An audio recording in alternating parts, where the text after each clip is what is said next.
une des parties très importantes. On appelle ça, en anglais, en langage de hockey, on appelle ça le jack strap, mais c'est plus la coquille. Et c'est pour protéger, bien sûr,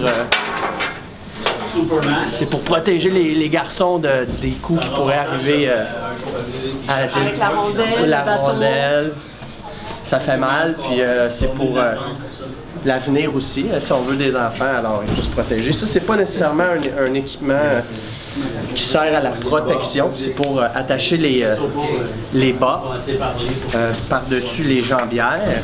Donc, je les mets. Je vais vous montrer tantôt comment on va les utiliser.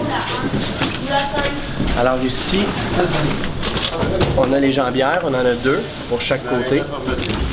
Donc souvent, on les place pour éviter les coups de bâton, surtout les rondelles, les lancers. Donc ça s'appelle les jambières. Les jambières, oui. Donc ça protège le tibia, le cou et le genou, mais pas à l'arrière. Donc c'est vraiment plus en avant.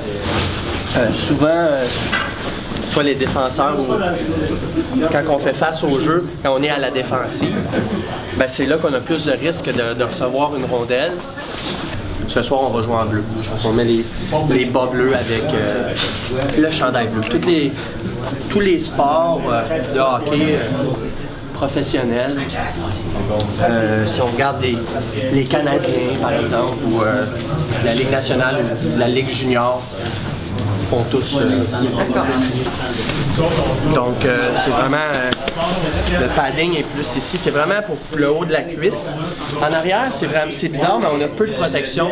C'est pour s'assurer d'une certaine flexibilité au niveau des mouvements. Si on était tout protégé, on pourrait peut-être être moins agile. Donc, puis ça sert vraiment plus en avant. On a aussi ici sur les côtés pour protéger. Martin nous disait aussi le dos. Oui. Martin nous parlait du dos oui. avec la culotte. Absolument, ça monte quand même assez haut. Ça monte quasiment jusqu'aux côtes ici. Donc, au niveau des fessiers, il y a de la protection. Oui, d'accord. Et ici aussi, au niveau du dos, c'est bien protégé. Et il y a des coins où est-ce que c'est un peu plus en mousse, justement pour la flexibilité parce qu'on bouge. Donc, ça permet, maintenant, la technologie, les équipements sont beaucoup plus performants qu'avant. Donc, ça sert à ça. Moi, je rajoute une petite gaine aux couleurs de notre équipe. Je rajoute. Et ensuite,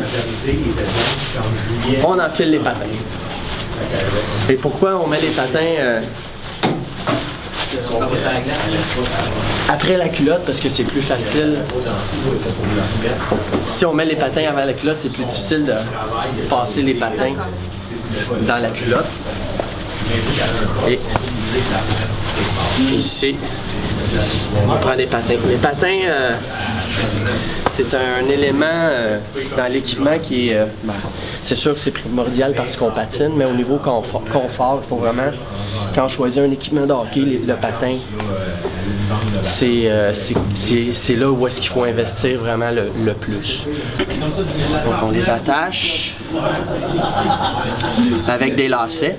Il y a des lacets, en fait, il y a plusieurs longueurs de lacets qui sont disponibles. Il y en a des plus courts, il y en a des plus longs. Moi, je préfère avoir des lacets longs. J'aime ça avoir mes patins quand même serrés et puis faire un tour. Après, faire une double boucle. Un nœud. Ensuite, je viens serrer la deuxième partie. Pour vraiment, pour pas que ça tombe. Il y a des gens qui aiment ça jouer avec des bretelles. On peut attacher. Puis on peut mettre. Mais aujourd'hui, c'est de moins en moins. Il y en a de moins en moins. Donc on la serre bien comme il faut. Après ça, j'ajuste ma gaine. Ça, c'est purement esthétique. Donc, parce que des fois, dans les niveaux plus jeunes, des fois, il y en a qui ont une culotte noire, une culotte rouge, vert.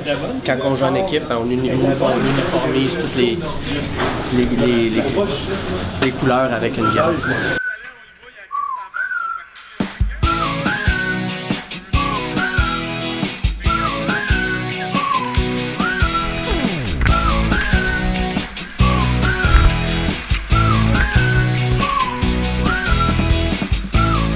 Donc, l'épaulette, en fait, sert à protéger le devant et les épaules et le dos. Au hockey professionnel, il y a du contact. Les gens peuvent se frapper sur le long de la bande. Nous, on n'en a pas. Ça commence à l'âge d'à peu près 13-14 ans ici où est-ce qu'il y a des charges. Vous allez appeler ça des charges, là, mais nous, on appelle ça des plaquages. Mais ici, dans des ligues organisées d'adultes, il n'y en a pas. Donc, on joue sans contact. Par contre, c'est quand même très très nécessaire pour se protéger. Il y a plusieurs types. Il y en a qui aiment ça jouer avec des épaulettes très très minces. Il y en a qui aiment ça bien protéger l'épaule. Encore une fois, une question de flexibilité. Donc, toutes les pièces sont vraiment maintenant reliées avec des velcro. Avant, c'était plus cousu, donc on peut toutes les ajuster. Et vraiment, c'est fait là pour qu'il y ait un maximum de protection. Et dans le dos aussi. Donc on peut l'ajuster. Tout simplement des coudes. Il y a un côté, donc ici c'est le côté gauche. Ici c'est le côté droit. Le chandail officiel. Donc ça, c'est pas un équipement de protection, c'est comme dans n'importe quel sport, pour différencier notre équipe. Donc on met un chandail. Nous, c'est le National de Québec. Donc,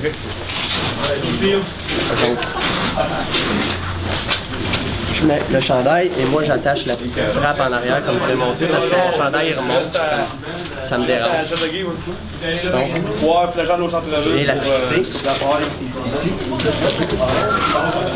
Je viens l'attacher. Donc l'équipement est presque complet, il va rester les gants. Comme je vous dis, ben, ça vient au niveau du coude. C'est assez flexible maintenant et ça permet de bien manier le bâton, faire des feintes. Il y en a qui ont des bonnes mains, donc prendre un bon lancer. Quand on prend un lancer, vous pouvez voir en haut ici, ça plie quand même assez. Ça permet de mettre du poids et ça protège surtout les doigts. Pour des fois les coups accidentels, les mises au jeu, ça peut arriver, donc c'est vraiment fait pour protéger le pouce. Même des fois, par contre, on reçoit un coup, ça peut faire mal quand même. Mais c'est quand même assez épais, la protection. En dedans, il n'y a pas vraiment de protection, c'est plus un genre de cuirette qui, avec les années, va s'user. Mais c'est très flexible. C'est très mou. Et pour finir, il y a le casque. Le casque avant de mettre les gants. Et idéalement, parce qu'il faut l'attacher. Ouais. Donc le casque, en fait, il y a deux parties pour nous. Il y a la grille, ça servait à protéger le visage. Nous, on n'est pas. Les joueurs de la Ligue nationale vont plutôt porter une visière avec des fois, on appelle ça un mouthpiece ou un protecteur buccal. Mais nous, on travaille tous le lendemain, donc on veut protéger quand même notre visage. Donc c'est pertinent, on joue tous avec une grille.